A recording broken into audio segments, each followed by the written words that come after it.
Welcome to the March Home. I'm Brian Anderson, and I am joined here at the pumpkin patch with my good buddy Kevin Cagle.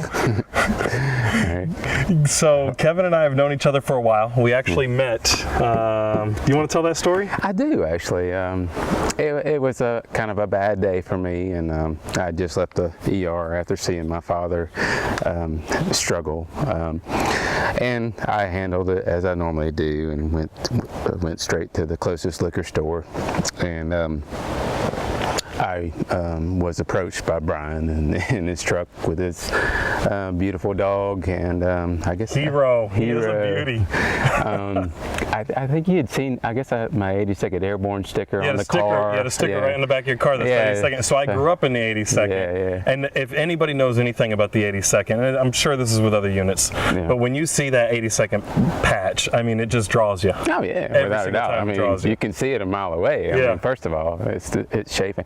Anyway, so Brian, I had actually been looking for a way to volunteer for veterans, you know, and had gotten like bad results. Anyway, so you gave me a certificate actually that you'd gotten somewhere, and so because it had the web address on there, and invited me to come see what you had going on. Because I didn't have any cards. Because you didn't have any cards, I didn't have any cards, so I gave everything I could. I probably got 1 million of them around here now, but anyway, so that's how we met, and it's been a good road. It's been a rough road, but that was an amazing day.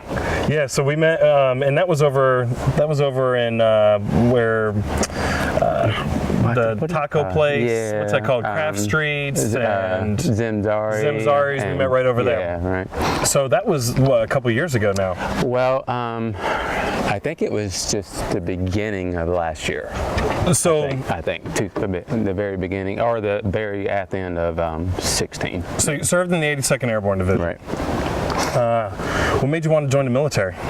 It's just, it kind of, you know, I can get really deep into this subject. It kind of goes back to when I was a kid, and kind of being afraid, you know, watching the things that were going on in Vietnam and that sort of thing, and then almost being afraid of the possibility of going to war and that sort of thing.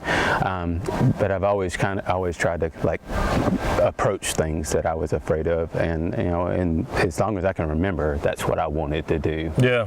You know, with my life, I wanted to be a professional soldier, and you know, you can ask anybody I went to high school with. They called me Colonel Cagle and all kinds of crazy things because I was so militant, I guess. But and then you went to probably the perfect unit.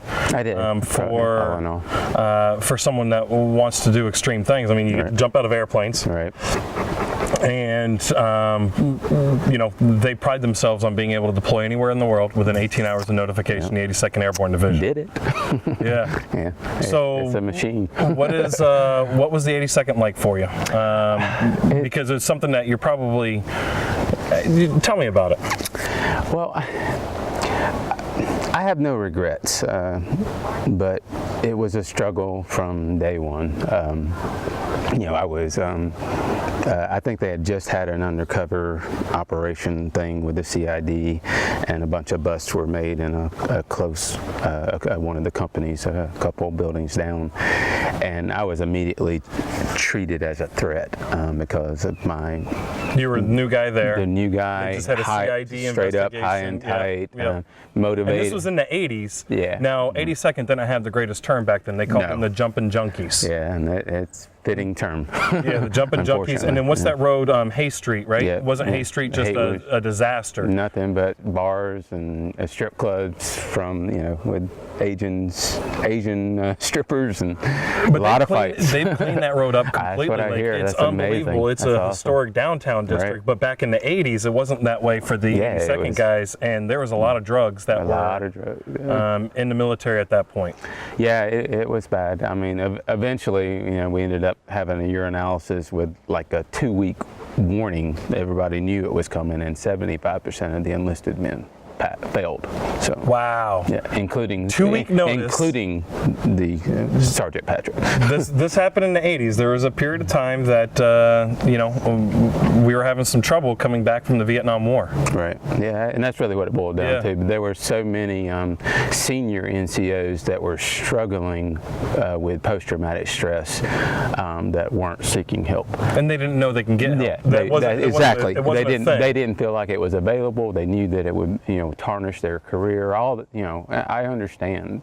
So we got an understanding of the time period that you served in the 82nd. It was a time period that probably wasn't the most glamorous. No, right? Not really. There was some difficulties, but that was widespread across the military in general. Yeah, I feel certainly that the 82nd was no exception to the rule. I'm sure it was just as bad everywhere, especially among the infantry units. But still, within that unit, when I first met you, and tell me if I'm wrong on this, but when I first met you, it seemed like you were still in the 82nd, like you never left. Because that was my dream for so long, it just feels like it's a part of my life that's missing. Yeah. And I try to keep it, and I don't want to let go of it. It was something that I had in my hands, and it was taken away from me. Is what it feels like. So it's just, Well, you had a particularly hard breakup with the military. Yeah. And what happened? What was that like when you left?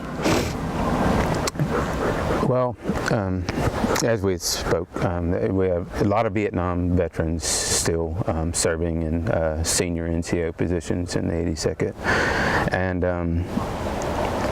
there was one sergeant in particular, Sergeant Patrick, that he just made it his point to befriend a lot of the young enlisted men in our platoon, which was Mortar Platoon, and he was 11 Bravo. So you were 11 Charlie, right? Right. Yeah. And you wanted to be 11 Bravo. Yeah. And I think he played on that, because pretty much all of the young, motivated people in our platoon wanted to be 11 Bravo, because that's what they believed a soldier was. You're carrying a rifle, not a. So you were young, what, E3, E4? I went in basically as an E2 because E2. I joined when I was 17 years old and still in high school. So you were a young kid. Oh, I was, barely 18. And this E7 senior NCO, senior non-commissioned officer, he was like a mentor. Yeah, absolutely. I mean, honestly, my father and I didn't have the greatest relationship when I left home, and he was, almost like a replacement, because you get homesick. You get homesick. And it's the first time you're on your own. Yeah. And you have money. Yeah. And you have a place to stay. Like you're an adult. You don't have your parents telling you what to do. Right. Yeah, I understand that completely. So, but there was something in that, this NCO took advantage of you. Yeah, there had been incidents. I just told my mother this the other day, and it broke her heart. But I've only done cocaine once in my life, and he's the person that gave it to me in my room, just the two of us. And there were some awkward moments there, but I didn't pick up on it because I'm just totally naive. I grew up in a very Christian conservative household in a small town, and the possibility of being molested by a grown man was inconceivable. It was just something I couldn't even imagine. And that's what happened. He took advantage of you, or he tried to assault you. He eventually, because he was separated from his wife, he needed a place to stay. I was staying off the base, try to get away from the continuous drug use and partying that happened in the barracks. And they party in the barracks. Like crazy. It's insane. Even when I was in the 82nd, I remember going to we'd fill up we had the old bathtubs in there, and we'd fill that up with ice, and it'd be loaded with a keg or a beer or both. The battalion would pay for it. We had, forced fun after PT on a number of occasions where there were just kegs and But kegs it was of also beer. in a controlled environment. Absolutely. So it was like, But would you rather these guys go out and party at the clubs? Oh, without a doubt. Home? Without a doubt. But the sad thing is they still destroyed the barracks on occasion. I mean, Yeah, people we had were too many like cleanup parties. busting ceiling tiles out. One guy, he tied Those the things cord to happen. the buffer to the urinal, threw it out the third-story window. It's insane. I've heard of people walking out of their window on the third floor. And Yeah, we had a guy that sitting on the window and fell out. I remember one weekend I showed up to the barracks, Right. and one whole side of it was burnt down. Someone left the toaster oven on, Right. or whatever it is. They had one of those plate burners, and they burnt down the whole half of the building. And all they did was put plastic over it, and we still stayed inside those barracks. Nice. Yeah, not surprised. So Anyway, so he assaulted you when you invited him to stay at his house at your house. He just needed a place to stay for a little while, and sometime it was on a Sunday night, going because I remember going to PT the next morning and seeing him there. Anyway, he ended up in the bed with me, which I didn't think much about it. It just maybe he got disoriented or whatever. But then I woke up with his hand on my groin, and I just thought it was an accident or a dream or whatever. Pushed it away. He did it again. Then he spoke to me and tried to explain to me, Cagle, and it's okay for two men to take care of each other. I don't remember exact words. And this was a mentor to you, so you were I was blown away. I don't know. Once again, I just pushed him away and. What'd you do next? Did you get out of there? What happened? I did. It was I think February. I remember it was really cold. I didn't have much money, so I ended up sitting in my car in my PT gear, waiting to drive the formation in the morning. I couldn't run the car to run the heat, so I was freezing to death, and I didn't sleep. I just couldn't believe what had happened. And then I showed up at formation, or actually the barracks, because I still had to maintain a room. Walk out of my room, look to the right, and there he is standing there smirking at me, and my life just turned into hell after that. And I just started getting harassed by everybody. By everybody, mostly people in my platoon. The guys that he had also befriended, the guys that I considered my friends. They were the ones that launched the attack. They started harassing you, right? So what options did you have? Did you try and talk to anybody? Was it there? I knew there was Sergeant Patrick had served, according to him, with the inspecting general in Vietnam and bragged about his closest friend, and that was my only real course of action to bypass the chain of command. And I knew I felt it would be frivolous. I knew that was the chain of command I never told the chain of command that he assaulted me. I was embarrassed. I was ashamed. But at the same time, what was going on with the unit and the chain of command? Weren't you getting harassed? Yeah, I had my gear, my LBE, and all that stuff. They cut my lock. Stole my gear. What does that mean? If they stole your gear, how did you get it back? I didn't. Once I told my squad leader, he's like, "Well, you should secure your stuff," and he walked away. And I'm left. Once again, I have no money. I have to go out to a surplus store or something and buy that stuff to have it for the next inspection. Or it's we're talking Article 15. So that's the position I was in, and then I started getting put on extra duty. You were getting harassed constantly. Yeah, and my only out, the way I saw it, was to terminate my jump status, since it was a voluntary position to be in an airborne unit. And I'd watched other people do it. They didn't do it because they were afraid to jump out of airplanes. They did it because they were disgusted with what was going on in the unit. Yeah. They didn't sign up for that.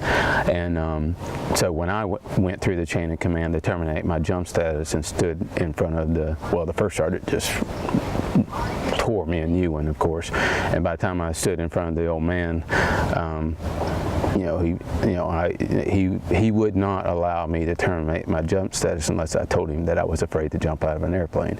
Well, I had 60-something jumps, so I'm not going to stand there and lie to a professional man and tell him I'm afraid to jump out of an airplane, because I wasn't. And he kept trying to drill me about why I wanted to leave the unit, and that urinalysis had just happened in that same time period, so I used that as an excuse. I told him, I said, look, 75% of the enlisted men got busted, and a lot of those people were people that were the guys that inspect my chutes when I jump. The guys, the jump masters, the people that have my safety in mind. So that's you don't feel safe with those guys. Yeah, and that makes sense. I've gone to jumps where people are just haphazard with how they're actually doing their inspections. I know for a fact that the JMPIs are weak. Jump master was stoned out of his mind one time on a jump, a night jump, bad weather, stoned out of his mind, missing. I mean, once you've made a few jumps, man, it's like, this is what's supposed to happen, and you can tell when that guy is really messing up. I mean, just the basic commands he was screwing up. So what happened after this, man? All this stuff was going on. You were getting pushed. You felt like you had no place to go. What did you do? Oh, I confide in my mother as usual. I'm definitely a mama's boy.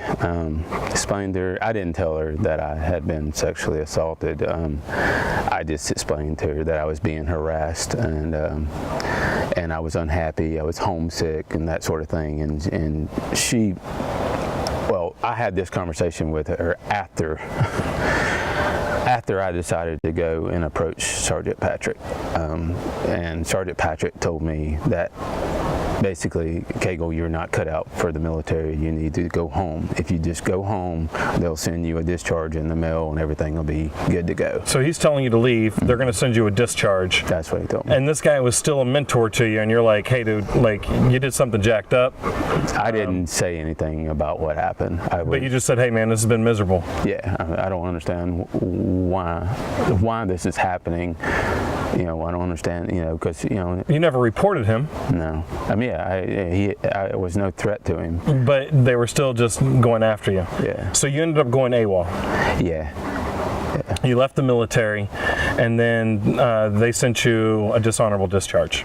No, I got involved in a mischievous prank in college, helping a friend steal some Paul Bear Bryant street signs for his new apartment in Atlanta for his new job.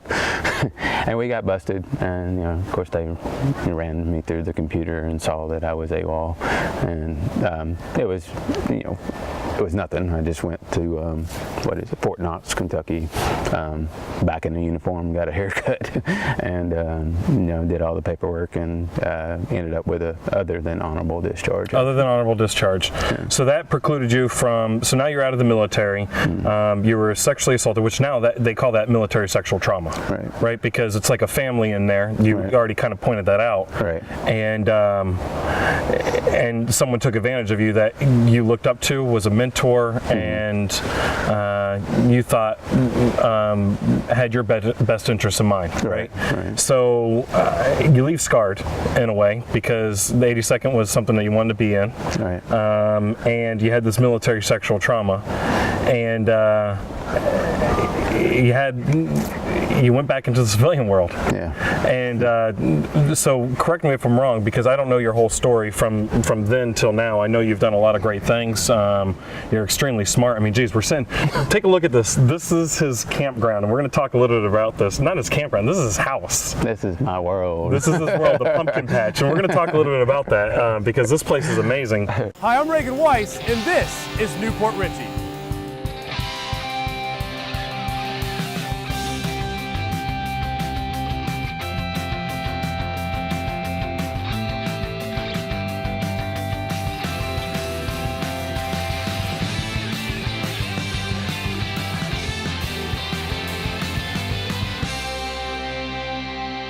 The city of Newport Richie is on the up. Stay tuned, because there's more to come.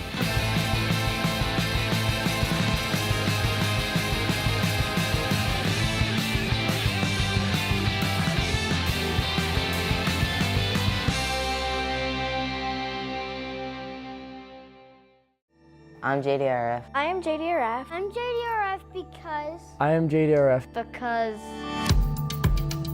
Type 1 diabetes is hard. I am JDRF because I advocate. Because I am helping research progress. Because I am part of a community of hope. Because I believe we can find a cure. I'm JDRF because I'm gonna beat this. Type 1 diabetes won't hold me back. We are JDRF. Okay.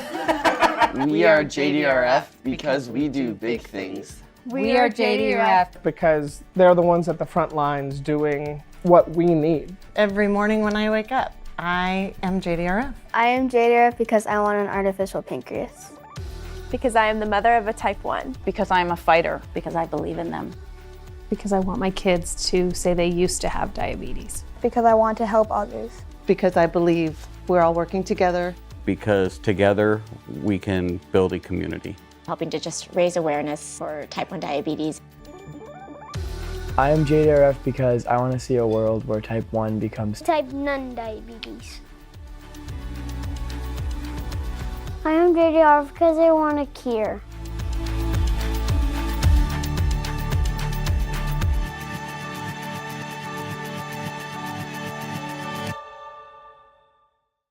When I met you, it seemed like you were still in the 82nd. Yeah. And transition, it seemed like, was a difficult process for you for several years. Yeah, you know, I tried to, well, I think I told you before, I tried to fill that void with law enforcement. You know, I ended up doing almost 10 years in law enforcement. Yep. But my primary motivation was to be able to re-enlist in the Army and do it right. You know, after so many years in the law enforcement, I felt certain that they would approve me for come back in. re-enlistment. And they did. I unanimously on the board of, you know, like 3-4 colonels, they did. Allow you to come back in. But then I wasn't able to pass the hearing test because of all those times of missing my finger dropping mortar rounds. So they wouldn't. I couldn't get a double waiver is what it boiled down to. So you had hearing problems for that. Do you still have that paperwork? No. No? Yeah, I might. We'll have to talk about that a little bit. So you were able to get back in, but you didn't do that. You did Maritime Marines. Yeah. That's currently what I'm technically still doing. I'm a mate on a tugboat out of a company in New York called Don John Marine. And so you've gone through this military sexual trauma. You're now just telling the story. Right. And that brings us to this campground. Yeah. Because you're doing something special here. Yeah. First of all, you've built yourself a home. You've got this cabin here that you live in. Right. You've got a laundry room. Yeah. Right now you've got a storage shed. Right. But it's a really nice one that can be converted soon quickly. To be a bunkhouse. Yep. A bunkhouse. Right. So why is it a bunkhouse? What's the thought process here? What's going through your mind, and what are you thinking of doing? I've always had this dream of building a community. I used to spend a lot of time hanging out with the homeless on the beach in Pensacola. Yeah. And I just, you know, I would invite them into a very similar cabin that I lived in back then that I had built on my parents' property. And I got to thinking, I just want to build a community for people that just need to get back on their feet. Yeah. And now that I have this passion to do something for the veterans that struggle every day, the veterans that are homeless, the veterans that just need an opportunity to decompress, I want to make this that place. I don't care how I get them here, whether it's through Veterans Alternative or whatever other organization that's out there. I just want to be able to bring those people here and treat them like kings, and just, you know, take them kayaking. There's a shooting range. You know, 2 miles this way is a beautiful kayaking place. 2 miles that way is an awesome shooting range. Fishing galore, scalloping, you name it. So tell me this, like, how do you store your food? Or do you buy daily? I buy daily for the most part because I eat fresh produce. You're eating fresh food. I always eat fresh produce. My dream is, and I have some edibles on the ground, but my dream is to have a really good garden. In fact, we saw the compost, a very nice compost. Well, actually, I think, you know, Jen and I have been talking about, because, you know, she does that from K9 Heroes. hopefully she's going to help me put together a pretty nice little garden, hopefully in that area over there. So it's right out front there, getting a lot of sun. Very nice, very nice. I'm pumped. Yeah, I'm totally off grid, 100%. Even when I built the house up here on the high spot, I plan to remain off grid, and I hope to become 100% self-sufficient. I don't have to buy food. I don't have to, outside of, I don't hunt, so I'll buy meat. Outside of that, I'm hoping not to need anything. Yeah. So that's pretty awesome, man. Like you're setting yourself up in a pretty cool spot, and this is the pumpkin patch. Yeah. Where's the name pumpkin patch come from? It's Chaska means the hanging pumpkin, and it comes from the Indians that are indigenous to this particular area. That I've since found out that pumpkin has become extinct. I've tried to find seeds, but I just thought it was neat. What's the name of the pumpkin again? Chaska is just an Indian. I forget which tribe it is from here, but it just means the hanging pumpkin. Okay. So because that was like one of their main diet staples back then. Because they grew everywhere around Have you here. talked to the neighbors about that at all? Honestly, I don't know if I have. I don't know if I brought that up to them or not. If you guys are watching, right, and you know something about this hanging pumpkin, Chaska. Kevin Cagle wants to have some planted out here have some seeds.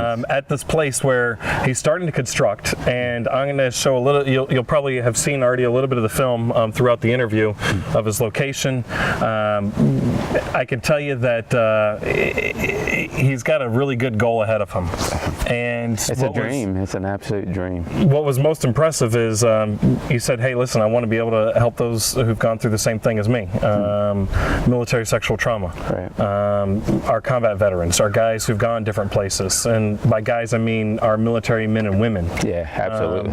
That have served our nation and might need a little bit of respite. There's other programs like this that are set up around the United States. There's one in Minnesota I'm familiar with called Eagle's Nest, a great program. I think they're opening up a second location. Kevin is working on developing something here in our community in the greater Tampa Bay area to serve more warriors that really can use a little bit of time out inside the wilderness. Yeah, and in addition to that, I plan to build like kennels so that I'm able to temporarily house dogs that are being trained for veterans, that sort of thing. I work, now with K9 Heroes, and I will tell you this: like when I talk with Kevin, it's funny because I absolutely know the guy. Like, you got to look at the place and how quickly he's put this together. How long did you start building on here? I've had the property for, I guess, a little over 3 years, and this was the first structure, and it was just a simple box in the beginning. But I've just been nonstop building various things lately, more so than ever. I just woke up one day, literally. I just woke up one day and realized, through some very difficult circumstances, I have landed in a bed of roses. I am literally living my dream, and it just happened. What do you think helped that? What happened? What was your? What's that story of recovery?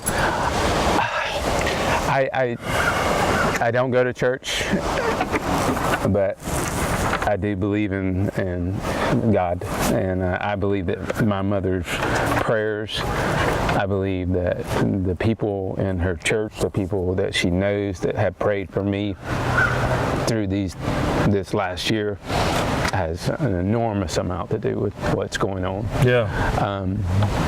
And I think how that has come to happen is by meeting people like you, by meeting people through the Veterans Alternative. I've got an amazing support group now, an amazing support group. Did the therapies that they had at the Veterans Alternative, what were those for you? I could not believe how effective my first session in ART was. Accelerated resolution therapy? Yeah. Not to mention that my therapist was an amazing person. You obviously go into something like that skeptical, having dealt with these. I've sat in front of a psychiatrist and before and tried to get some help, and I got nothing. I mean, nothing. All they wanted to do was give me medication, which didn't work. And I was just amazed that all of a sudden I felt relief. That quick. From ART. Right. And the only reason that it hasn't been far more helpful is because of my unwillingness or inability to engage in it like I need to. You've been taking care of some other things, but you know the power of it. I and you absolutely know you can go back to it. I know I will go back to it. I know that it works. I have the same thing. Listen, I have a counselor I see probably once every 2 to 3 weeks, right? And she's an ART clinician. A lot of times I go in there and it's discussion that we have that leads to an ART session.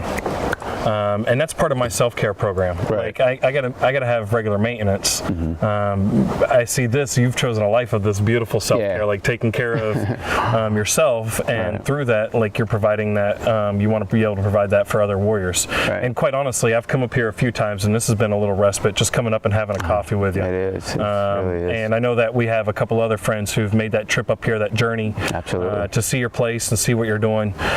Kevin, I really appreciate you spending this much time with me on the march home to tell your story and share it with our audience. And be looking out. We are going to have a little 30-45 second video coming up of Kevin's property. He's got a big gathering coming up. March 3rd. Barbecue, March 3rd. Kind of show off the place, some kid activities and things of that nature, and really kind of connect with the community. Family and I friends want to and get community. deeply involved in the community here. I mean, I think that's power in what I'm trying to do. So. Man, I really appreciate you, brother. I'm so thankful, and you know, there's certain folks. I interviewed Scott Neal last week, Green Beret, who's doing great things in Tampa. Someone that I look up to and I admire for what he's doing. You're one of those people that I look up to and I admire for what you're doing, and the reason why is because nothing's slowing you down. You've got that growth aspect that the Veterans Alternative preaches all the time, post-traumatic growth. You're following with it, man. I'm living it every day. I'm living it. I appreciate you, man. I appreciate you. Guys, we will see you next time on the March Home. This is Brian Anderson and Kevin Cagle signing out. Thank you, brother. Awesome.